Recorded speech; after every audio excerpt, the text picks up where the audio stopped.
All right. What we want to do is we want to animate the stroke around an SVG. So in order to do that, there are two important settings over here. One of them is fill. So fill controls what's inside the SVG path element. The stroke contains how the stroke is going to be. As you can see, we can increase it or decrease it over here. But ultimately, this is probably best left alone. We want it about 1 pixel, and we want to be able to animate this. And in order to do that, the most important styles and settings are dash array and dash offset. So these appear as SVG settings, but they're actually available as element styles as well. So you can certainly use the settings, but they're not animatable. So in this case, we want to be able to make them animatable. So we want to use the element styles. So let's look at over here.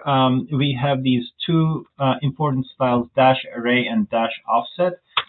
Dash array is basically splitting the line, the stroke of the SVG into little sections. So if I do 2, 3, as you can see, the dash just keeps getting bigger and bigger. And the dash offset, on the other hand, is basically just pushing this, the starting point of this, where is it going to be starting from? So one interesting technique to do this stroke animation is you want to find the point where the dash is pushed to the end using the dash offset. So basically, it looks like nothing is drawn. And then as we adjust the dash offset, it's going to look like something is getting drawn. So let me show what I mean. So let's try 10 and 10 initially. So you can see if I put 0, there's nothing at first. Sorry, the dash offset. And as I increase it, it just adjusts the position of the dash array. And so if we actually set these at the same values, so it has the effect of starting the dash at this point, like later on, and then it continues up until here. And if we continue to make them even bigger, you see it just ends at the end. So that it just does not continue at the end. So what this says is go 200 units in the stroke and then start growing it.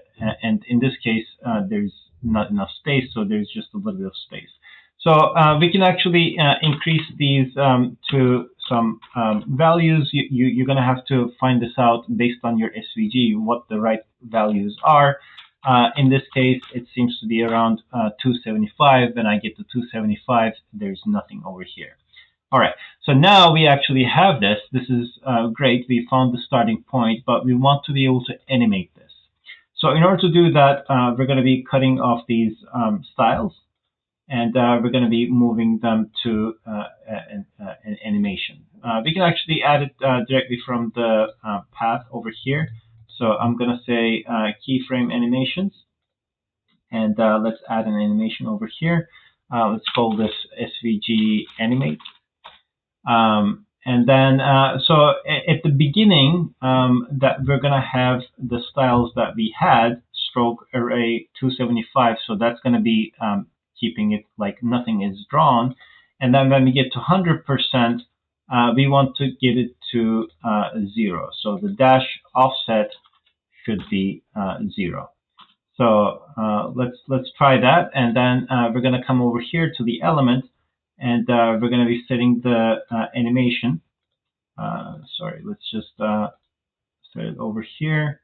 Okay, we have the SVG animate, and then pick over here. Yeah, there it is.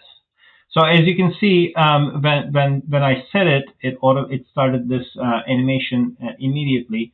So let's just make it a little bit slower to make sure that we can actually see it properly.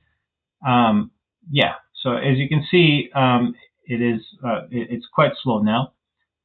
So it starts like that, builds it up, and then completes it at the end. All right, so that's how we can do the SVG animations, and you can do all sorts of tricks with that. Backward animation, infinite number of plays, alternate reverse direction. So let's reduce it over here. So it becomes like that, and you can play it infinitely. Yeah, feel free to play around with it, and this creates like really cool effects with SVG. Thank you very much for watching.